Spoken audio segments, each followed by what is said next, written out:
राजस्थान का रण किसमें कितना है दम। आज से ठीक 4 दिन बाद राजस्थान में विधानसभा चुनाव होने हैं। ऐसे में बीजेपी और कांग्रेस के बीच आर पार की लड़ाई है और इसी पर और ज्यादा बात करने के लिए राज्यसभा सांसद डीपी वत्स जी हैं। सर, जिस तरह से कांग्रेस ये सवाल पूछ रही है बीजेपी से कि आखिर बीजेपी ने अभी तक उम्मीदवार का नाम नहीं बताया है कि आखिर किसे मुख्यमंत्री बनाएगी बीजेपी।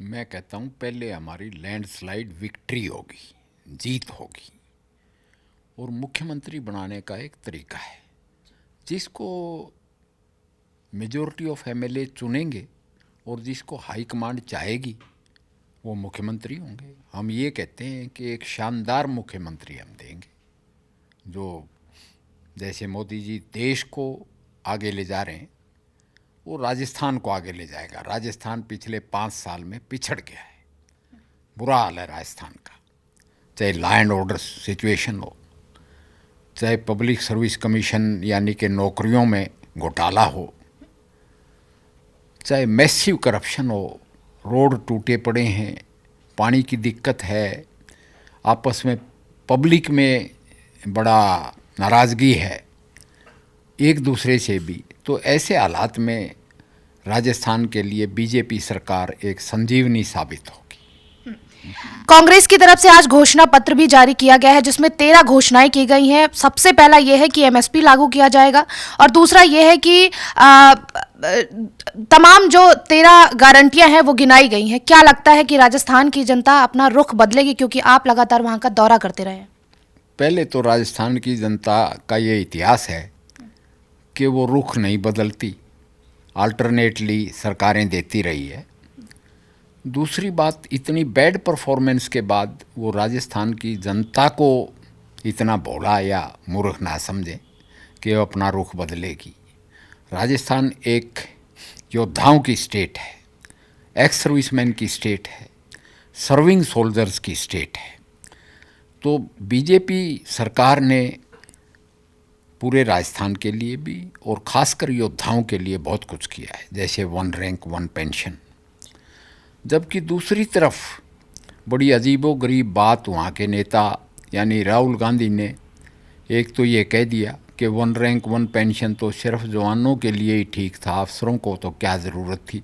उनको ये पता होना चाहिए कि कोई भी युद्ध जो है वो अफसर की कमांड में और जवान और अफसर की पूरी तालमेल के साथ होता है। कोई भी जंग, चाहे महाभारत ले लो चाहे रामायण की भी ले लो, वो बगैर कमांडर के थोड़ी हुई है। ये अफसरों और जवानों में भेद पैदा करना एक एंटी नेशनल बयान है और एंटी नेशनल थिंकिंग है। दूसरी बात, वो कह रहे थे, अपने गवर्नर सतपाल मलिक का इंटरव्यू कर रहे थे राहुल गांधी जी, और गवर्नर साहब कह रहे हैं कि मोदी जी से 5 हवाई जहाज़ मांगे, वो दे देते तो इनकी जान बच जाती। अरे गवर्नर खुद वहाँ रहे हैं, गवर्नर साहब राहुल गांधी भी कश्मीर गए हैं, डिफेंस कमेटी का मेंबर हैं, उनको पता होना चाहिए पूरी वैली में चप्पे चप्पे पे राष्ट्रीय राइफल्स, J&K पुलिस और पैरामिलिट्री फोर्सेस के जवान मुस्तैद हैं। उन सब को बाई एयर इवैक्यूएट करना तो ये हो गया कि आपने टेररिस्ट से हार मान ली, जबकि हम पूरी तरह से डोमिनेट करते हैं वैली को और वैली में टेररिज्म का सफाया कर दिया गया है।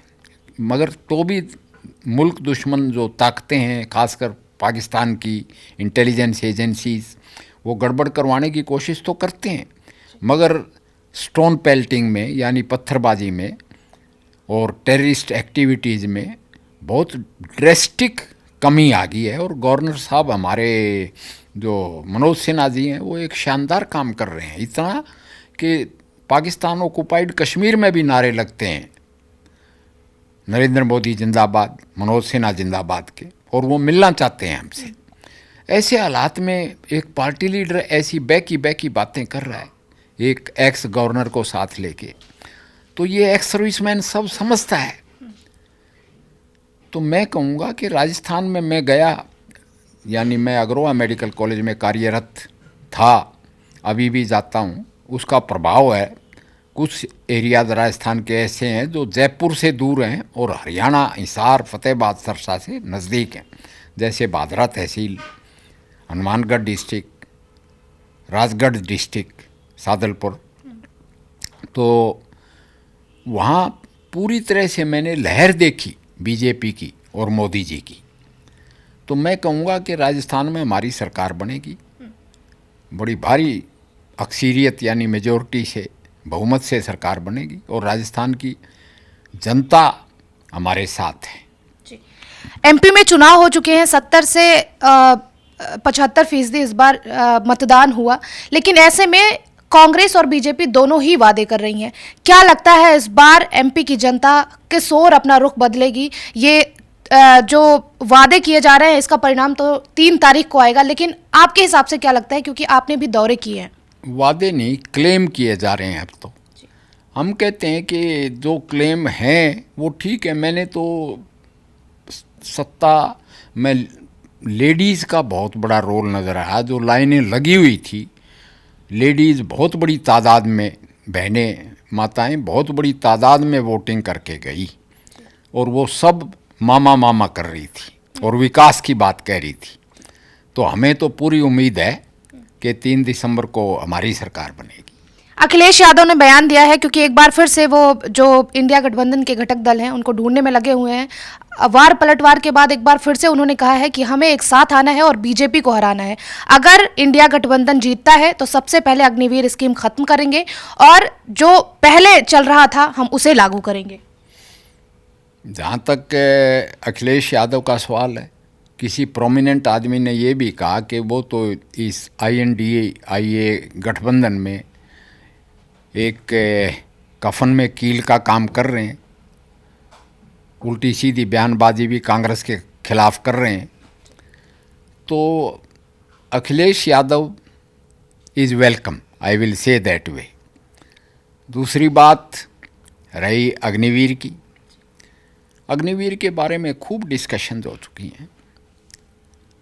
हमने बड़ा क्लियर कहा है, रक्षा मंत्री जी ने, कि अग्निवीर स्कीम सेना की मांग पे लाई गई है फौज को यंग रखने के लिए, और उसके भी 4 साल जब अग्निवीर पास आउट होके निकलेंगे तो हर एक साल उसका रिव्यू किया जाएगा स्कीम का कि कितने रिटेन करें। हो सकता है कि ऐसी ज़रूरियात हों फौज की, देश की सिक्योरिटी सिचुएशन, जियो पॉलिटिकल सिक्योरिटी सिचुएशन, कि पॉलिसियाँ तो बदलती रहती हैं और इसको भी रिव्यू करके हम पूरा रिटेंशन भी कर लें, 75 भी कर लें, 50 भी कर लें, 25 भी चलने दें। इसके फ़ायदे ये हैं कि अग्निवीर यंग निकलेगा, फौज से ट्रेनिंग याफ्ता डिसिप्लिन्ड बाहर।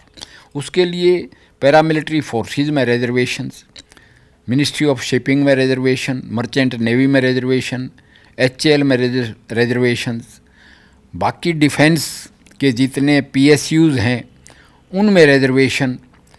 फिर उनको लिबर्टी है कि वो विदेश भी जाना चाहें तो।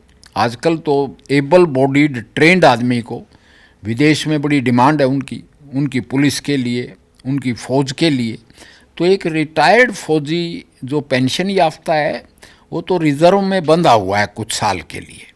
अग्निवीर पे कोई बंदिश नहीं है और इतनी भारी रिजर्वेशन। फिर स्टेट फोर्सेस यानी स्टेट पुलिस में मेरी मुख्यमंत्री से, हरियाणा के खट्टर साहब से बात हुई, उधर से योगी जी कहते हैं कि हम इनको एंटीडेट दे के स्टेट पुलिस में ले लेंगे।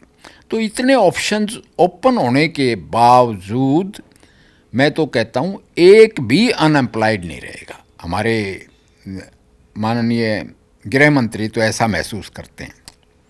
तो उसमें भी ऑप्शंस ओपन है और सरकार के भी ऑप्शंस ओपन है। We may review it also as and when the situation demands. बहुत बहुत शुक्रिया। और ये थे हमारे साथ DP वत्स, राज्यसभा सांसद बीजेपी। कैमरा पर्सन राम के साथ काजल सिंह, TV7 भारत।